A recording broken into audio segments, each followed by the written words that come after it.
A mother who once swore she would never pray again. A 5-year-old boy who had never heard a single sound in his entire life. And one quiet Saturday afternoon that would change their lives forever. A miracle of the Virgin Mary that even the doctors could not explain. But before we continue, leave a comment telling me where you're watching from and what time it is there right now. I would love to see how far the miracles of the Virgin Mary are reaching across the world. Jennifer Hayes was 32 years old when she stopped believing in God. It wasn't a sudden decision.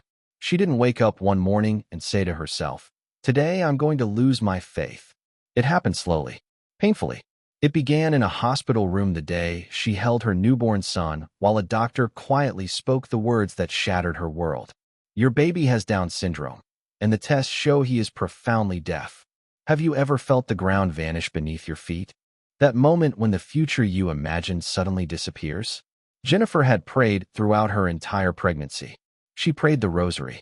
Her mother had even placed an image of the Virgin Mary in the baby's room before he was born. But now, holding her tiny son in her arms, Jennifer looked at that image on the wall, and something inside her broke.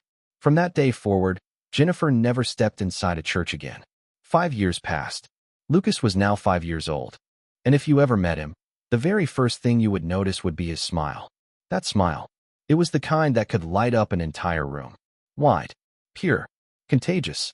The kind of smile that made strangers stop in the street and smile back without even knowing why. Lucas loved dinosaurs, especially the small green toy T-Rex he carried everywhere. He had named it Rex. Lucas talked to Rex constantly using a little sign language he had invented himself, because the official one was still difficult for him. But Lucas didn't seem to mind. As far as he was concerned, he and Rex understood each other perfectly. Lucas loved Play-Doh. He loved tight hugs. And he loved when his mother sang to him. Even though he couldn't hear her voice, he could feel the gentle vibrations in her chest when she held him close. And every time she sang, he smiled. Jennifer's husband, Michael, had handled everything differently. He still believed. He still prayed. But he understood that Jennifer couldn't. "Everyone deals with pain in their own way," he would say softly. And somehow they managed. Together. With love. There were 3 therapy sessions every week. Sign language classes. Regular visits to doctors and specialists. The entire family learned how to communicate in new ways. Lucas attended a special school where he was thriving. Their life was normal in many ways. But it was also full of hard work. Jennifer never pretended it was easy. Some days she was completely exhausted. Some nights she collapsed into bed at 9 o'clock and fell asleep before her head even touched the pillow. But never, not even for a single second, did she stop loving her son with every part of her being. It was a Saturday in March. The sun had finally returned after a long week of rain. One of those beautiful mornings that makes you want to step outside and feel the warmth on your face. Jennifer decided to take Lucas for a walk downtown. Nothing special. Just a stroll. Maybe some window shopping. Maybe an ice cream. Lucas skipped beside her happily, clutching Rex tightly in his hand. Every few steps he pointed excitedly at something new. A dog walking past. A bright red car. A balloon someone had accidentally released that floated slowly into the sky. Jennifer laughed and answered him using signs, enjoying the simple joy radiating from her son. They were walking along a quiet side street when Lucas suddenly stopped. So abruptly that Jennifer almost bumped into him. She signed to him. "What is it, sweetheart?" Lucas didn't answer. He was staring down the street with intense focus. Jennifer followed his gaze and saw it. A church. Small. Old. Its large wooden doors were open, letting the sunlight spill inside. Jennifer immediately felt her stomach tighten. For 5 years, she had avoided churches. If she saw one, she crossed the street. "Come on," she signed to Lucas. "There's ice cream on the next street." But Lucas didn't move. He kept staring at the church. Then he did something that completely caught Jennifer off guard. He started walking toward it, toward the open doors. "Lucas, no." Jennifer signed quickly. "We're not going in there." But Lucas kept walking, with surprising determination. Rex swung back and forth in his hand as he marched toward the entrance. Jennifer had to hurry to catch up. She grabbed his hand. "Lucas, let's go." Lucas looked up at her, and Jennifer noticed something unusual in his eyes. Determination. Almost urgency. He gently pulled her hand toward the door. His eyes locked onto hers. Pleading. "Have you ever tried to refuse your child when they look at you like that?" Jennifer sighed. All right, she signed reluctantly. 5 minutes. We'll just look around, and then we leave. Lucas's face lit up with that irresistible smile, the kind that could melt any resistance. And just like that, he pulled his mother inside. The church was nearly empty. In one corner, an elderly woman quietly lit candles. Two men stood near the altar speaking in hushed voices. Sunlight streamed through the stained glass windows, painting the stone floor with colors of red, blue, and gold. Lucas stopped just inside the entrance. His eyes were wide, filled with wonder.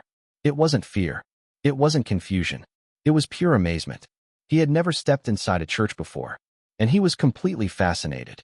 Slowly he began walking down the central aisle, looking at everything.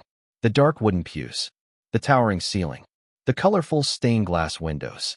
Jennifer followed behind him, uneasy but allowing him to explore. Then Lucas saw something. Near the altar, in a small candlelit alcove on the left side of the church, there stood a statue of the Virgin Mary. It wasn't large, maybe about 1 meter tall, a hand-painted sculpture made of plaster. She wore a white dress and a deep blue mantle. Her hands were extended outward in a welcoming gesture. Her face was peaceful, her eyes lowered gently. Lucas stopped completely still. Jennifer stopped beside him. "What is it?" she signed. Lucas didn't answer. Instead, he began walking slowly toward the statue. Small, careful steps. Jennifer followed, her heart suddenly beating faster. She wasn't sure why. Lucas stopped directly in front of the statue and looked up. The figure of the Virgin Mary stood just out of his reach. He lifted his hand, trying to reach the statue, but he was too small. Lucas glanced back at Jennifer. There were those eyes again, that quiet, pleading look she could never resist.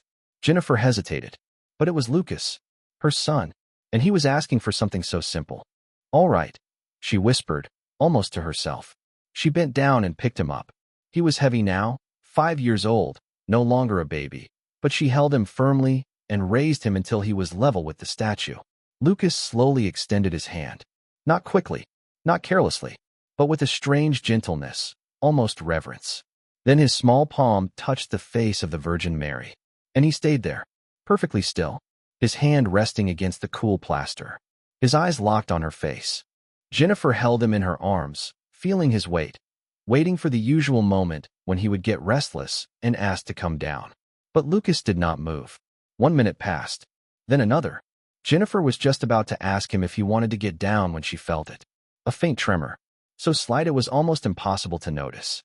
But it was there. Lucas was trembling. "Lucas," she whispered, forgetting for a moment that he could not hear her. And then she saw it. Tears. They were sliding silently down her son's cheeks. Not the tears of pain after a fall. Not the tears of fear after a bad dream. This was different. Completely different. It was as if something deep inside him had been touched. Something hidden. Something Jennifer could not explain. And then, without understanding why, she felt tears rising in her own eyes too. She had no explanation. No reason she could name. Yet they came anyway, warm and unstoppable, falling down her face as she stood there holding her son in front of the statue of the Virgin Mary. And both of them were crying. For a while they remained like that. The elderly woman who had been lighting candles looked over and noticed them, but she did not interrupt. She simply watched for a moment with a gentle, knowing smile, and then quietly returned to her prayers. At last, Lucas lowered his hand. Slowly, reluctantly, he looked at Jennifer, and there was something new in his eyes. A calmness, a kind of fullness she had never seen before. Jennifer carefully lowered him back to the floor, her legs trembling slightly from holding him so long. Lucas took her hand, and together they walked toward the exit. He was quiet now, serene. He didn't run ahead. He didn't point at everything around him. He didn't bounce with his usual endless energy. He simply walked beside his mother, hand in hand. Rex tucked under his arm, almost forgotten. When they stepped back out onto the street, the sunlight seemed brighter than before. The air felt cleaner, lighter. Jennifer took a deep breath, trying to understand what had just happened inside that church. But she couldn't. It didn't make sense. And yet it had happened. "Ice cream?" she signed to Lucas. He nodded and smiled. They went to the little ice cream shop nearby. Lucas chose chocolate with sprinkles. He ate slowly, enjoying every bite. But Jennifer could hardly focus on anything else. Her mind kept returning to that moment in the church. The tears, the stillness, The strange feeling that something sacred had happened right in front of her. What had Lucas felt? What had happened there? 2 days later, on Tuesday, Jennifer took Lucas to his routine appointment with Dr. Peterson. She had done this many times before. She knew the process by heart. And years ago, she had stopped expecting surprises. Dr. Peterson was in his early 50s, with gray hair and thin metal-rimmed glasses. He had been Lucas's doctor since the beginning. He was kind, patient, practical. "Good morning, champ," he said warmly to Lucas. Lucas smiled back. In the testing room, Dr. Peterson sat Lucas on the floor. A few toys were placed in front of him. Rex was there too. "I'm going to try a few sounds," the doctor explained to Jennifer, "just to see whether there's any response." Jennifer nodded. She had heard these words before. Many times. Dr. Peterson picked up a calibrated sound-emitting device and moved behind Lucas so the boy could not see him. Lucas sat playing with Rex, completely unaware. The doctor activated the device. A loud, high-pitched sound. Lucas suddenly stopped playing. Then he turned his head slightly. As if searching. Jennifer froze. She stopped breathing. Dr. Peterson adjusted his position and tried again from another angle. Again Lucas turned. This time even more clearly. The doctor stared. "He's reacting," Dr. Peterson whispered, barely believing his own words. He quickly began another round of tests. Dr. Peterson continued the test. Different tones, different frequencies, each sound coming from behind Lucas, where the boy could not see the device. And every single time, Lucas turned his head, searching, listening, again, and again, and again. Jennifer felt her heart pounding. "Jennifer," Dr. Peterson said slowly, almost in disbelief. "He's hearing. Not perfectly, but he is hearing." Jennifer stared at him. "How?" she whispered. "How is that possible?" The doctor shook his head, still stunned. "In 20 years of doing this," he said, "I've seen maybe 2 cases where partial hearing returned. It's extremely rare. Almost impossible." Jennifer looked at Lucas. He sat on the floor happily playing with Rex, completely unaware that something extraordinary had just happened. "Why now?" she asked quietly. "Why not 5 years ago?" Dr. Peterson sighed. "I wish I had an answer. The human body still surprises us. Sometimes things we believe are impossible simply happen." Jennifer nodded slowly, but her mind had already traveled somewhere else. Back to the church. Back to Saturday. Back to Lucas standing before the statue of the Virgin Mary, touching her face, crying. 2 days earlier. Coincidence? Maybe. But the connection was impossible to ignore. Jennifer didn't mention the church to the doctor. He wouldn't understand. Truthfully, she didn't understand either. That night, Jennifer tucked Lucas into bed. The same bedtime ritual as always. Dinosaur pajamas. Rex placed carefully beside him on the pillow. A gentle kiss on the forehead. But Jennifer barely slept. Every time she closed her eyes, she saw 2 images. Lucas sitting in the doctor's office, turning toward a sound. And Lucas in the church, touching the Virgin Mary's face with tears in his eyes. 2 days apart. Coincidence? At 6 in the morning, she finally gave up trying to sleep. She got up quietly, took a shower, and dressed. Michael woke up as she stepped out of the bedroom. "Where are you going so early?" he asked, half awake. Jennifer hesitated. "I need to go somewhere. I'll be back soon." Michael studied her face. He could tell something important was happening inside her. "Okay," he said gently. "Drive safely." 20 minutes later, Jennifer stood in front of the church. It was Wednesday morning. 7 o'clock. The doors were open.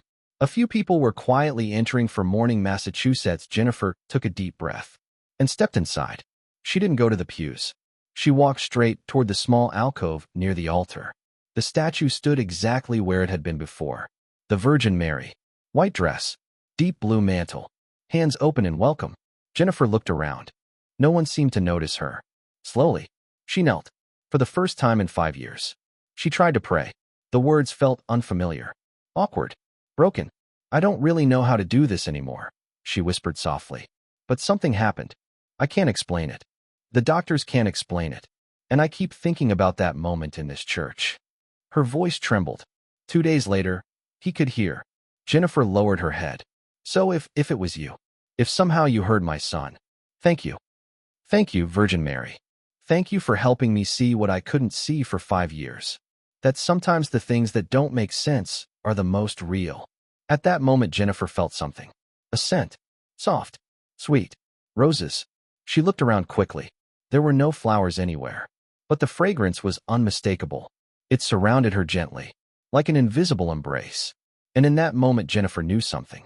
Not with logic, not with reason, but with something deeper. Someone had heard. Someone had seen. Someone had cared. "Thank you," she whispered again. The scent slowly faded. Jennifer stood up, walked back to her car, and drove home. And for the first time in years, she felt the locked door inside her heart begin to open. Only a little. Just a crack. But it was enough. For now, it was enough. 3 months later, Lucas was thriving. The partial hearing had opened an entirely new world for him. He still used sign language. But now he also reacted to sounds. Music, voices, laughter, especially laughter. Jennifer had started going back to church. Not every Sunday, but sometimes. Sometimes alone. Sometimes with Lucas. And every time they visited, Lucas insisted on going to the statue of the Virgin Mary. Jennifer would lift him up. He would gently place his hand on the plaster face. Stay there for a few quiet seconds. Then smile. And they would leave. Like a ritual. Like a silent conversation between a child and something greater than anyone could explain. One Saturday morning, Jennifer was in the kitchen making pancakes. Lucas was in the living room playing with Rex and the other dinosaurs. Jennifer began to sing, like she always did. A silly little song she had invented about dinosaurs eating pancakes. Then suddenly, she heard small footsteps. Lucas appeared in the doorway. His eyes were shining. Because he had heard her. He had heard his mother singing. Jennifer froze. Then she sang again. A little louder. Lucas smiled. That beautiful smile that lit up everything. And he began to sway back and forth, dancing in his own joyful, clumsy way. Jennifer knelt down and opened her arms. Lucas ran straight into them. And as she held him close, Jennifer understood something. The miracle had not only been Lucas hearing. The miracle had been something else. Remembering how to believe. Remembering how to hope. Remembering that even in the middle of pain, anger, and unanswered questions, there is still room for wonder. Lucas had never been imperfect. He had always been perfect. But now Jennifer could sing to him and know that he heard her. She could whisper, "I love you," into his ear and watch his smile grow wider. They were small things. Tiny moments. They didn't change who Lucas was. They didn't fix anything. Because nothing had ever truly been broken. They simply added new ways to love. Jennifer kissed the top of his head. Lucas wriggled free and ran back to his dinosaurs, dancing as he went. And that was miracle enough for an entire lifetime. Do you believe in the miracles of the Virgin Mary? Write your answer in the comments. If this story touched your heart, subscribe to the channel and turn on the notification bell. Share in the comments a miracle you have witnessed or experienced. And send this video to someone who needs hope today. May the Virgin Mary bless and protect you and your family. Amen.